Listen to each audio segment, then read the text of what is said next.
What a weekend across the NWSL as the league said farewell to not all, but most of its World Cup-bound stars. For more, we welcome in a player who has 2 World Cup titles on her own ledger, Krieger. Great to have you back with us here on Futbol Americas. Welcome. Thank you. I'm so happy to be back. How are you? Great, and we have lots to discuss between what happened this past weekend in the NWSL, the women's national team, which of course just dropped their World Cup roster last week. But I want to get your kind of long-term historical perspective on something first, because something you didn't see in that montage there were the attendance numbers this weekend across the league. We had, I think, 3 attendances over 20,000. When you think back to when this league started, put in perspective kind of the change that you've seen, especially at the gate. Yeah, it's been incredible. The change and the progression and the positive energy, it just motivates us even more when you play in a stadium that's packed. It's definitely a difference from, 2 men and their dog up in the stands in the first year of the league. And so now you have 22 to 25,000 fans you're playing in and week out. And it's been incredible to see the growth. And winning at the highest level with the national team, I think, has really helped that progression and that positivity to get people in the stands. Ali, welcome back. Good to have you back with us. All right, I need some insight into your Gotham teammates, a trio especially. Kelly O'Hara, we're talking about Lynn Williams, Kristen Mewis. What does this trio bring to the U.S. women's national team in this World Cup?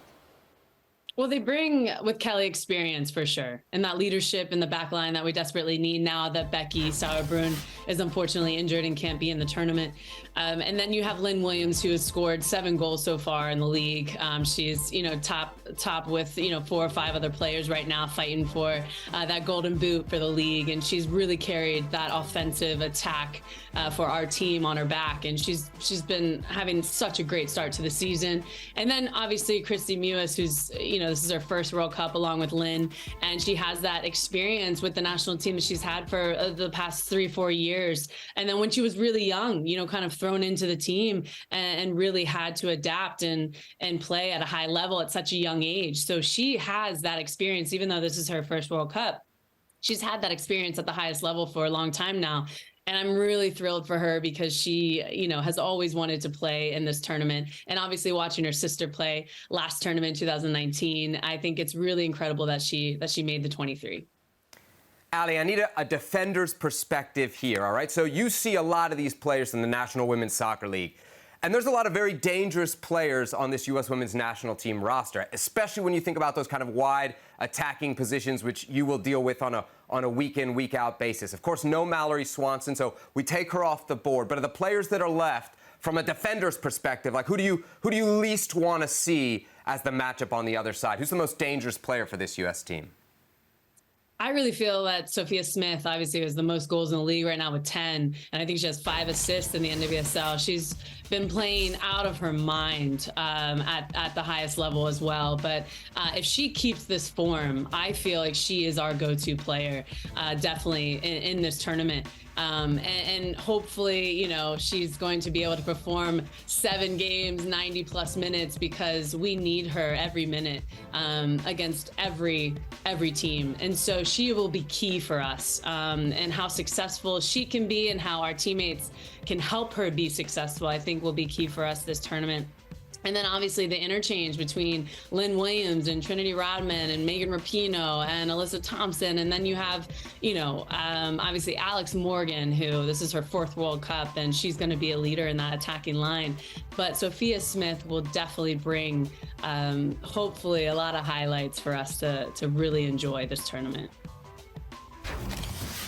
One of the 2 hosts on Futbol America predicted Sophia Smith would be MVP and leading goal scorer this year in the NWSL. It wasn't Seb. I'm just throwing that out there.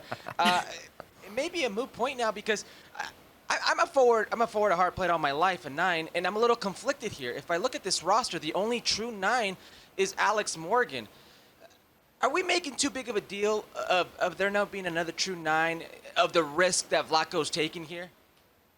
No, I mean, I agree. Yes. Is she only the true number 9 in the roster? Yes. But if you watch the league, you have Sophia Smith playing the 9 and the 10. She can also play wide. She's so versatile. And then you have Trinity Rodman last game or 2 games ago playing against Kansas City in the 9. And then you obviously have Lynn Williams, who for Gotham FC has played in the 9, and they can all interchange in the front line. And so I know that, Alex is the only true 9. But I do think that varying up the attack, and if we have to, they're definitely interchangeable up top. And I think that's what will be so unpredictable for us going into this tournament. Ali, you mentioned it at the beginning of the segment. One of the big absences here is Becky Sauerbrunn. How big an absence is this? Is this something that the U.S. can overcome? Yes, obviously I'm a bit biased. She's, I had my first cap with her and shared the field with her many times, and she's incredible. She's obviously the leader of the team, and has been the mainstay in the back line, has brought that confidence, that comfort, that consistency that we've all watched over the years. And without that, yes, it definitely will be missed. That's no doubt about it. Just having her leadership and helping those younger players, stay on track and help them, guide them through with any assistance that they need as well throughout the tournament. And this will be, definite change. We're going to see an adjustment. But if those younger players who now will have to step up in the squad and really perform well, if they're performing the same way as they have been in the NWSL, I think we will definitely be strong.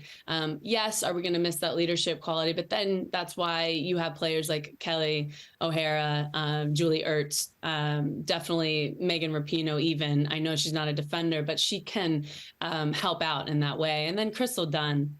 This will be her second World Cup, and she's obviously, very popular within the back line and has done such an incredible job and knows that position really well as a defender. So she can help there too. But I think we will be okay. We're going to be really strong. We have the young players that can step up and get the job done.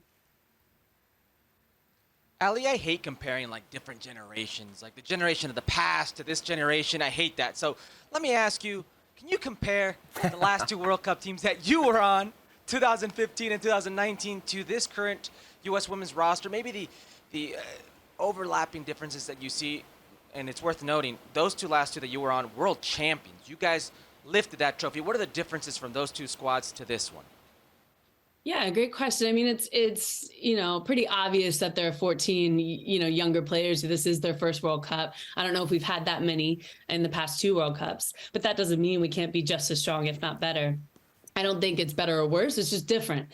And I think that we will always, luckily, have that winning mentality and that athleticism going into the World Cup.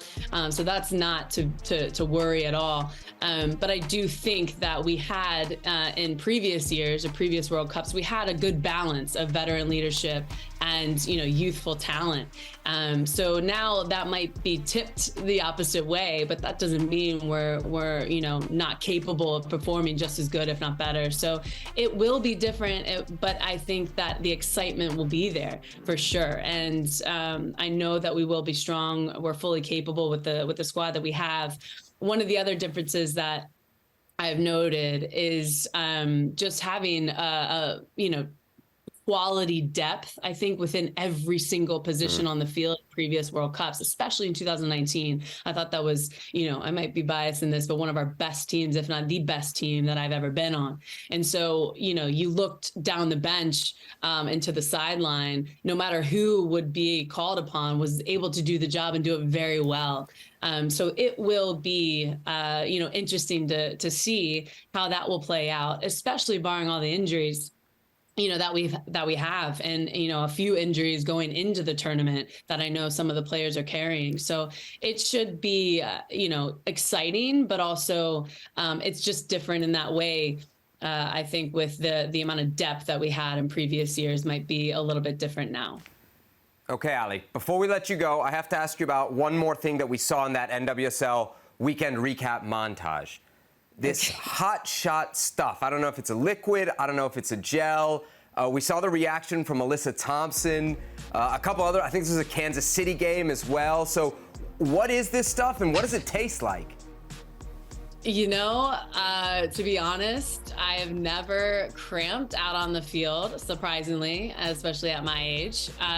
You know, maybe at dinner or at home afterwards, making a slight movement, and then, you know, I cramp up at home, but never on the field, and I've never taken a shot of this new stuff. And by the looks of it, I don't think I even want to taste that either. Herc, you believe she's never cramped up? I don't believe that 1 second. No way Allie's played that long. No, at the highest of levels and never cramped up on the field. I am calling it right now. No chance, Allie. I don't buy it. I swear, I promise, Scout's honor, I have never cramped up on the field and had to take one of those shots. All right, there she is, Allie I've had Krieger. Sevi cramp up at dinner. I cramped up on the set. I cramped up live on air. So I'm last in the on the beep test. Allie Krieger, great to have you with us here on Futbol Americas. Hopefully we can do it again soon. Thanks so much for the time. Yes, thank you for having me. Well, thank you very much for watching ESPN on YouTube. For more sports highlights and analysis, be sure to download the ESPN app. And for live streaming, premium content, and let's not forget as well, ESPN FC 7 days a week. Subscribe to ESPN+.